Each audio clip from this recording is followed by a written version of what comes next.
Hello everyone, I just want to make a video sermon today. I think it's going to be one verse. I'm going to be in Acts 1:11 in the King James Version of the Bible.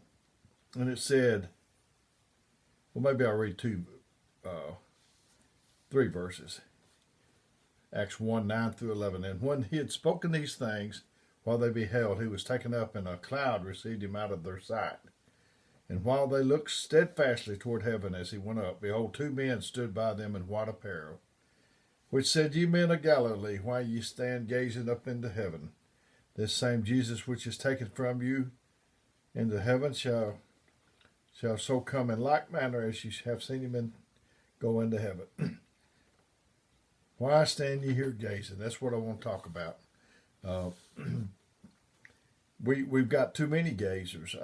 I did some series on different things, and right now I guess you call these the versus, VERSUS series.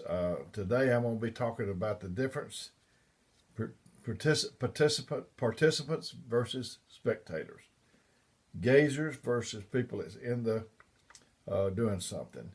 It says to gaze means to look steadfastly and intently.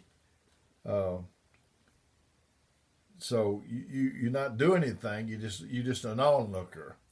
I want to ask you, in the game of life, if you permit me to term it that way, we're enrolled automatically. We didn't ask to be in this life. At least I can't remember anything about it, but I'm in here, and I'm glad I'm a child of God. But in this game of life, are you a participator? Or are you just on the sidelines merely looking on? You know, when you get invited to a meal, do you just sit there and watch the rest eat? Or do you dig in? Myself, if it's good, I'm going to dig in. Just looking at it's not going to help you any. I've explained to you that whenever I come home in the afternoon, if my wife's got my favorite meal, which consists of pinto beans, fried potatoes, and cornbread, the first thing I could do, I could smell it as I come to the door. I thought, man, she got something good. And then the next thing probably is I could see it on the stove. And if she got those fried potatoes, I can hear them popping in the pan. I could even go over there and pick up a potato with my fingers. But when I see it, smell it, hear it, touch it, I'm not full. My little girl, she's grown now, got grandkids, but Sister Tanya Gaines, when she was little, she'd ask her mother, said, Mother, Mama, can I eat these potatoes with my fingers? She liked to do that. And she'd say, if we got company, you can. If we don't have company, if it's just me and Daddy and your brother, you can. So none of that's made me full. The only thing is when I get up to the table and I start raking it in and start tasting, that's what helps me. I see people without an appetite, and it's such a sad thing. Do you no good being a spectator and eating.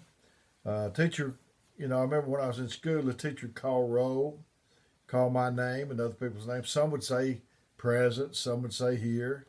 I might have told her here. I might have told her present. I usually said here. I might have told her here, but that didn't mean my mind was there at that location. I see people sitting in the church, but it doesn't appear that they're really there.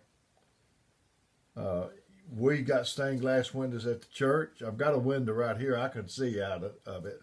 But at church, you can't see out of it. If you could, some people would be looking out the window like we did at school. We looked out the window. We watched airplanes or birds or something moving outside. But in church, I see people. They're not participating. Their mind is not on the subject.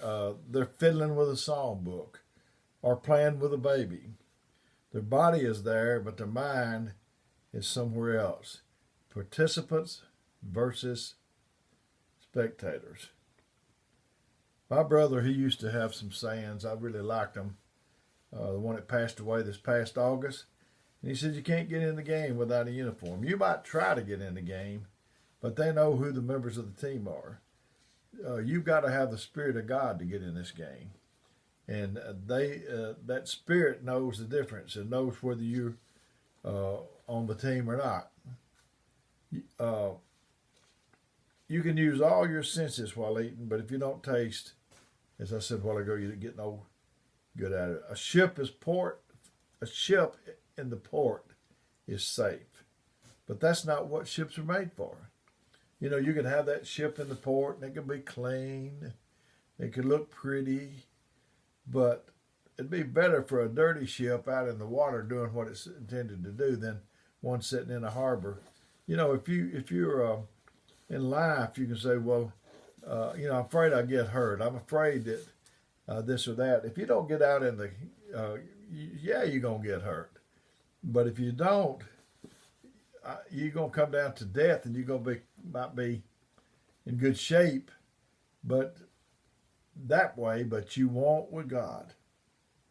If you want to play a game, go to where it's played. Find out a way to get in. Things happen when you get in the game. Go to church. And I've just always had the mind that if I can't be, some people, if they can't be the lead dog, they don't want to be in the race at all. I just want to be in there. I'm so thankful God made me, called me and sent me to be a minister. But if not that, before I was a minister, I was working and trying to help somebody. There's not many people that claims to be a child of God. Some won't glorify Him, but somebody that is desperate, they're a participant, and they will glorify God if they have to. They may step right on your pocketbook. Some people you never hear from them. And I know people that I've met on jobs and things like that. If you pressed them and said something about, are they a Christian, they'd say, well, I hope so. This is too important to hope so. Some people tell you they are, but you never see it in their actions. You never see it in their life. They may belong to the church, but outside of that, you can't see the evidence of it. I heard a little story, and it was called, preparing for the picnic, and illustration was, if everyone is invited to a picnic and asked to bring a covered dish, one person was told to bring hamburgers, one pork chops, one mashed potatoes, one bread, etc. Now imagine how that would be to the person that was organizing this thing if one came in with a cow, another one brought a pig, and another one a sack of potatoes, and one brought a sack of flour. It wouldn't help. I mean, you'd have to prepare all that stuff after you got there. No one could enjoy the meal because no one took the time to prepare the food. And it's the same way with us when we go to church. You can't wait till you get through the threshold of the church to start preparing. I know I'm not talking about making up a sermon or making up a testimony, but if you prepared all week, by the time you get to church, you'll be ready. But we have about we had about 3 or 4 picnics a week back in the day before the coronavirus. And we can prepare for the meetings. If we've loved everybody, if we've been humble, if we've tried to help people, call about people, when we get to church, we can't hardly wait to do our part. I'm not afraid to die. I've told you that before. But I am afraid of dying before I get what I need done. I was thinking about the eagles. I don't know if this is going to blend in good or not, but it's come to my mind about the eagles. The mother eagle, she builds a nest, and she builds it like this. Cushy on the inside, and the sticks are sticking out. And she's got the young in here, and it's cushy. And she goes and they go get the food, and they bring it back. The little eaglet doesn't have to do anything. But after a while, the eaglet is eating and it's getting bigger and bigger, and the nest is not getting any bigger.